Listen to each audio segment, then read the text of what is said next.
On va parler de la fête de la musique et d'un certain Jean-Luc Mélenchon. Jean-Luc Mélenchon qui s'en prend au CRIF. Vous allez me dire, c'est pas la première fois. Il accuse le CRIF d'influencer l'État après l'interdiction de sa fête de la musique à Paris, la fête de la musique antiraciste. Voilà ce que voulait faire la France Insoumise.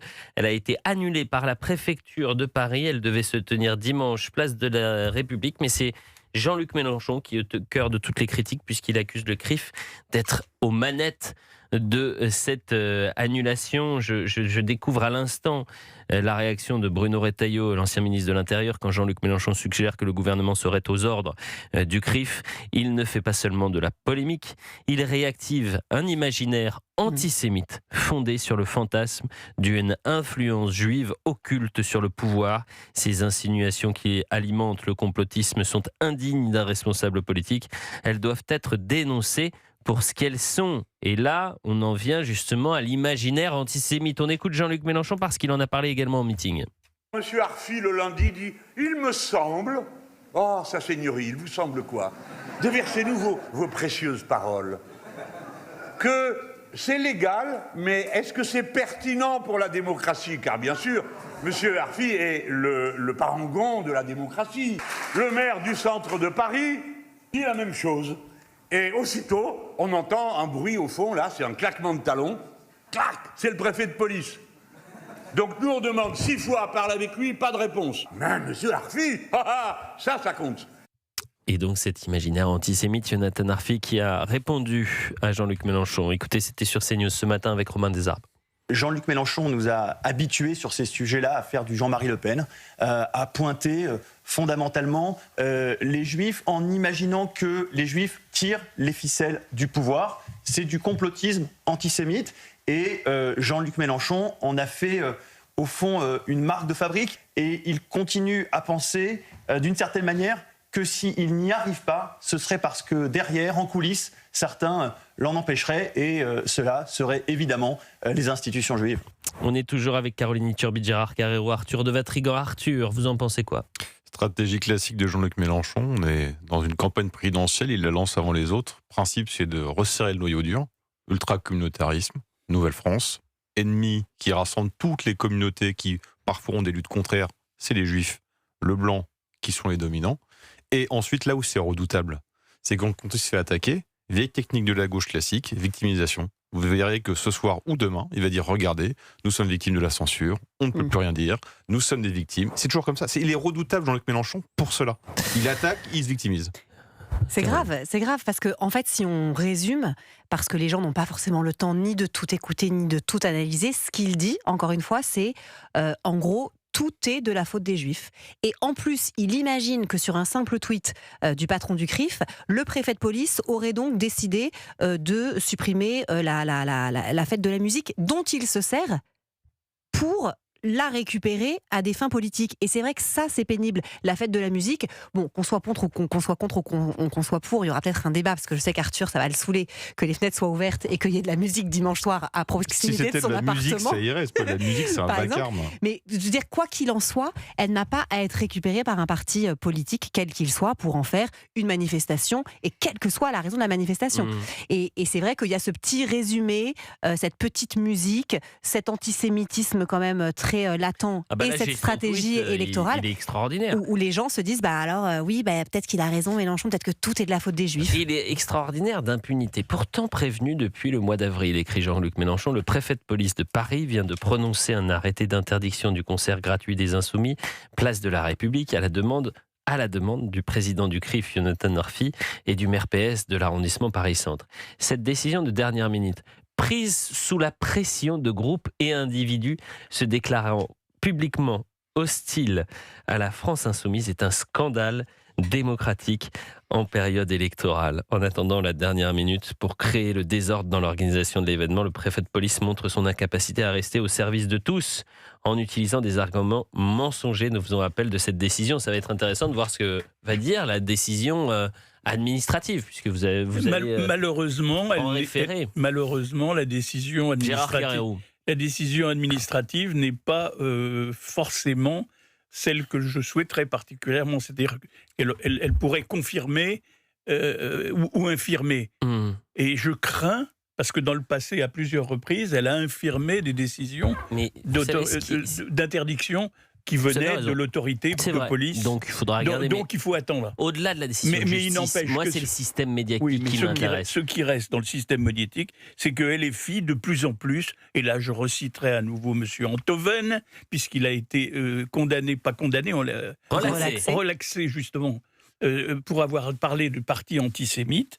Et moi je dirais que le parti anti-blanc, puisque c'est le moche blanc, et antisémite, puisqu'il ne manque pas une occasion de l'attaquer, c'est devenu LFI. Non, mais et ça marche, mais le pire, c'est que ça marche. Ce qui me frappe le plus. Et ce qui fait peur, c'est que ça marche. Il suffit de regarder les sondages pour la présidentielle qui montrent tous les sondages, une montée en puissance de LFI. Oui, mais ça, c'est parce que, pardonnez-moi, ils ont un parti, un programme, un candidat, et ils ont une sorte d'ossature. Et leurs convictions, elles ne bougent pas trop. Donc, ils sont rassembleurs. Vous avez raison. Mais au-delà de ça, moi, ce qui m'intéresse, c'est le système médiatique. Jonathan Arfi, il se sent obligé de faire le parallèle avec Jean-Marie Le Pen, président du CRIF, qui donc fait le parallèle avec Jean-Marie Le Pen, alors qu'on pourrait d'ailleurs voir des grandes différences entre Jean-Marie Le Pen et Jean-Luc Mélenchon, et pas qui irait dans le camp de Jean-Luc Mélenchon. Mais au-delà de ça, ce qui est intéressant, c'est que Jean-Marie Le Pen était honni dans les médias. Les gens se bouchaient le nez. Ils savaient très bien qu'en ayant Jean-Marie Le Pen, c'était un coup médiatique, mais en revanche, c'était vraiment l'angoisse la plus absolue de se dire que Jean-Marie Le Pen pourrait accéder à des responsabilités à tel point que vous aviez 2 millions de personnes dans la rue au soir du second tour parce que Jean-Marie Le Pen avait devancé Lionel Jospin. Le parallèle que fait Jonathan Arfi, il n'a pas sa place dans le monde et le système médiatique aujourd'hui, puisque la France Insoumise et Jean-Luc Mélenchon, ils ont leur ronde serviette et c'est une forme de complaisance médiatique qu'on peut avoir avec la France Insoumise, Arthur de Vatrigan. C'est plus que ça, c'est que dans le monde médiatico-culturel, on sait qu'il y a un gauchisme culturel. Jean-Pierre Le Goff l'a analysé suffisamment, on sait que c'est ça qui règne. Quelle est la représentation du gauchisme culturel ? Ça a été le Parti Socialiste pendant des années. Quelle est la matrice et qui est le numéro 1 du parti de gauche aujourd'hui ? C'est Jean-Luc Mélenchon. Il tient en laisse tous les autres partis de gauche. Il est le premier de la gauche. Regardez dans la phrase qu'il dit, il parle du préfet, il parle du CRIF, et il parle d'Emmanuel Grégoire. Emmanuel Grégoire, Parti Socialiste. Vous l'avez entendu réagir ? Vous avez entendu les autres réagir ? Ah bah non. Il les tient en laisse. La différence, c'est que Jean-Marie Le Pen était celui qui allait mettre le bazar et qui concurrençait en tout cas politiquement le numéro 1. Là, Jean-Luc Mélenchon est le numéro 1 de la gauche. Ils ont parlé de la polémique, la nouvelle polémique, énième polémique de Jean-Luc Mélenchon, accusé de jouer sur un fil extrêmement sensible, extrêmement fin, entre ce fantasme antisémite qui serait de voir une sorte de monopole du juif qui pourrait contrôler les institutions, mettre la pression sur telle ou telle personne. À propos de la fête de la musique de la France Insoumise, une fête dite antiraciste, c'est d'ailleurs paradoxal de vouloir faire une fête de la musique sous le signe de l'antiracisme et être accusé par des politiques, par des intellectuels d'être antisémites. Mais bon, annulé par la préfecture, cette cérémonie, ça devait se tenir dimanche, place de la République à Paris. Et c'est Jean-Luc Mélenchon qui est au cœur du scandale, puisqu'il considère que cette annulation pour trouble à l'ordre public de la préfecture, elle vient de prononcer donc cet arrêté à la demande du président du CRIF. Qui n'a jamais demandé l'annulation, il l'a dit très clairement. Il a exprimé son opinion, qui est de dire, et d'ailleurs je suis parfaitement d'accord avec lui, que la fête de la musique n'a pas à être récupérée par un parti politique quel qu'il soit. Ça n'a pas à devenir une manifestation antiraciste ou anti peu importe. C'est juste la fête de la musique auquel on a envie de se rendre si on a envie de si on aime la musique. Et donc il a clairement dit qu'il n'avait pas demandé l'annulation. Il a apparemment exprimé son opinion. C'est peut quand même reprendre, encore faire. Bah oui. Mais peut-être qu'il n'a pas le droit, Jonathan Arfi, de prendre la parole. Apparemment, ça dérange. Et je voulais retrouver le tweet de Jordan, non pas de Jordan Bardella, mais de Bruno Retailleau, puisque je sais que Jordan Bardella, je crois, a réagi, mais c'est surtout Bruno Retailleau qui avait cette formule qui, je pense, est assez concrète. Il réactive, en parlant de Jean-Luc Mélenchon, un imaginaire antisémite fondé sur le fantasme d'une influence juive occulte sur le pouvoir. Olivier est avec nous et c'est un homme qui nous appelle de Béziers. Bonjour Olivier. Bonjour Elliot, bonjour à tous. Comment ça va? Il fait quel temps chez vous? Combien de degrés? Parce qu'il fait beau partout sur la France, mais il fait très chaud. 34 là. 34, mais 34 chez vous, c'est... C'est normal, tout va bien. Tout va bien, voilà. Tout va bien, on est content. On l'a attendu. Voilà, vous n'êtes pas en train de vous dire il va falloir vite que je mette en place une réunion de crise familiale, non pas interministérielle, mais en quelque sorte un comité Théodule pour savoir comment gérer les 34 degrés à Béziers. Non, c'est bon, nous sommes assez habitués, on arrive à gérer ce genre de température, ça va. Alors justement, comment, au-delà de la canicule, qu'il faut prendre évidemment avec beaucoup de précautions et de sérieux, sur la polémique Jean-Luc Mélenchon, vous en pensez quoi? J'en pense que j'en ai assez de, comment dire, à chaque fois ces expositions verbales de Jean-Luc Mélenchon qui au loup. Au départ, en proposant ce concert, il savait tout de suite que ça provoquerait des problèmes. D'une part, parce qu'il a invité le rappeur Medine de tête, il me semble que ça fait partie de ses invités, non pas des chanteurs mais des invités, clairement reconnus pour être antisémites. Il savait clairement que ça allait provoquer un trouble à l'ordre public. Donc, il pouvait que s'attendre à ce qu'il y ait une opposition de la préfecture. Et là où moi je suis plus qu'agacé, c'est que dans le même temps, ils vont reprocher, certains députés LFI de son parti vont hurler au loup quand on parle du canon français. Où là, c'est des gens qui chantent Les oies sauvages, Dans les yeux d'Émilie, des textes autrement plus sains, je pense, que ce qu'il peut y avoir dans un concert LFI. Je suis absolument outré, en fait, par ça, mais il réussit sa combine, parce que, comme ça a été dit tout à l'heure sur votre plateau, il va passer pour la victime. En fait, vous savez, pour moi, mon sentiment profond... Je me permets de vous couper, Olivier, très bien important, sûr. Parce que là, l'information vient de tomber à la seconde. Le juge des référés suspend l'interdiction par arrêté préfectoral du concert organisé par la France Insoumise. Donc ça veut dire que le juge il donne raison. Je le disais il y a 5 minutes, j'ai dit attention parce que c'est déjà arrivé. C'est exceptionnel. Le tribunal a estimé que les risques de troubles à l'ordre public invoqués par l'arrêté pour justifier l'interdiction n'étaient pas suffisamment justifiés par le préfet, en relevant qu'aucun des éléments produits par le préfet ne permettait de les conforter et qu'en outre la participation de Madame Assa Traoré, cofondatrice, ainsi que des rappeurs Medine et Sosomanes n'était pas prévue. Pour interdire le concert prévu à Paris sur la place de le préfet de police s'est notamment fondé sur le fait que l'événement devait accueillir plusieurs personnalités, dont Assa Traoré, Sosomanes, Medine. C'est un camouflet pour la préfecture. Absolument, il donne raison à Mélenchon. C'est pas une fois de plus, la justice française donne raison à Mélenchon. Oui, mais pour être tout à fait juste, la justice française et Laurent Nunez en tête et Gérald Darmanin avant lui avaient quand même une facilité à interdire beaucoup d'événements, et pas que d'extrême gauche, et pas que de gauche, c'est aussi de gens de droite ou du camp national, avec ce motif de possibilité de créer un trouble à l'ordre public. On est quand même sur un truc de Minority Report, du rapport minoritaire de Cadix, c'est-à-dire on va anticiper quelque chose qui peut se passer. On ne condamne pas sur quelque chose qu'on anticipe, on condamne sur ce qui se passe.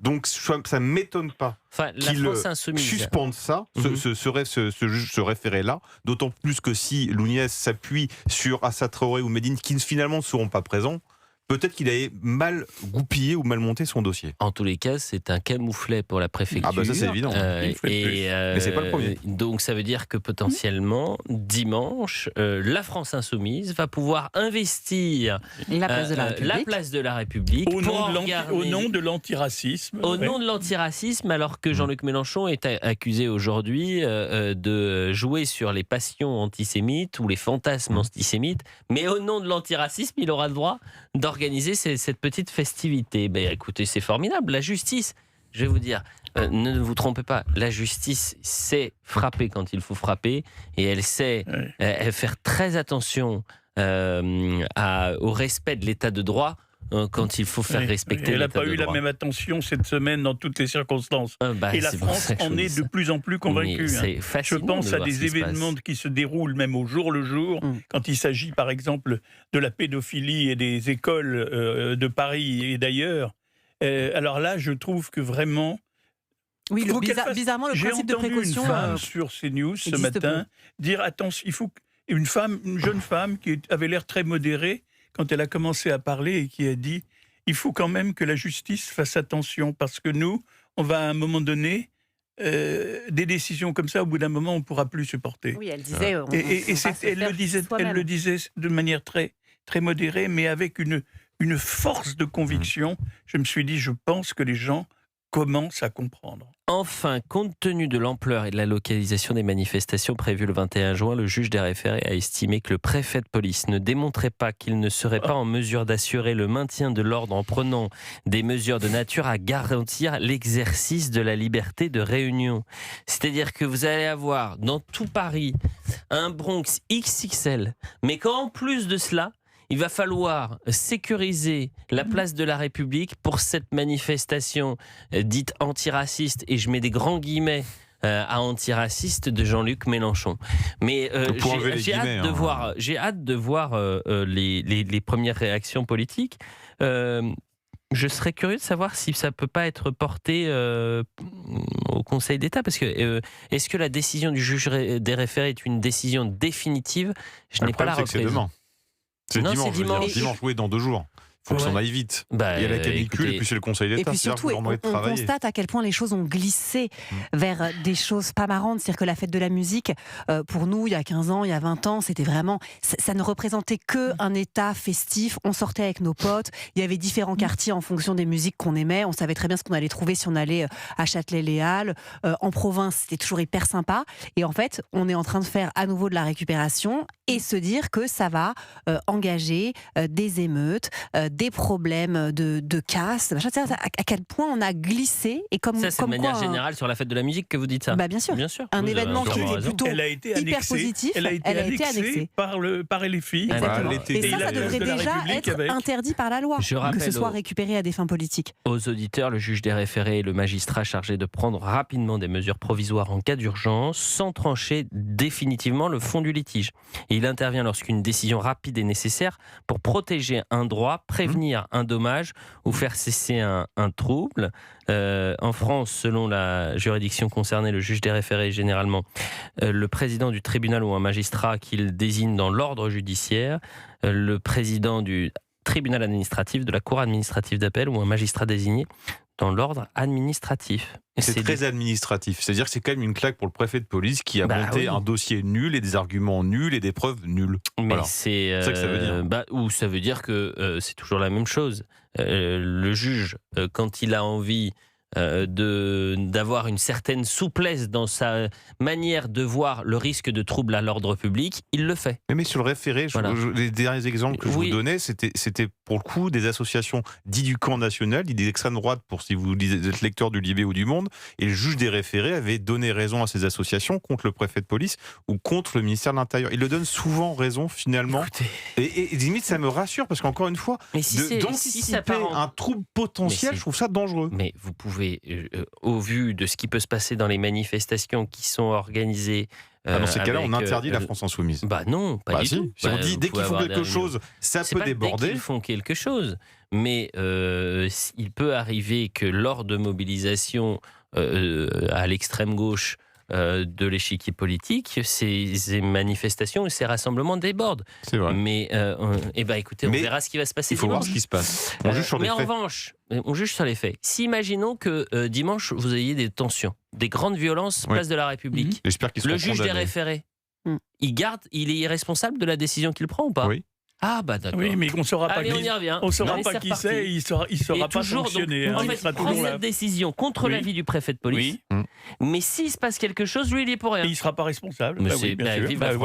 Avec une nouvelle source d'angoisse pour les parents que nous sommes, nous, à devoir dire à nos enfants, tu vas dans ce quartier, mais pas dans celui-là. On n'envoie jamais les enfants place de la République. On sait très bien que c'est une récupération à l'extrême gauche. On y va plus longtemps. 17h15. Restons de gauche. Il y a beaucoup moins de gens de gauche. Moi, je suis un enfant de Bastille. Vous avez changé de quartier avec la climatisation. Non, j'ai changé de quartier. Non, j'adorais Bastille. Mais ça a changé. Je suis né. Moi, je suis un enfant du 12e. Vous savez, Elliot, c'était toujours mieux avant. Mais il faut changer maintenant. Mais ça manque le 12e, sachez-le.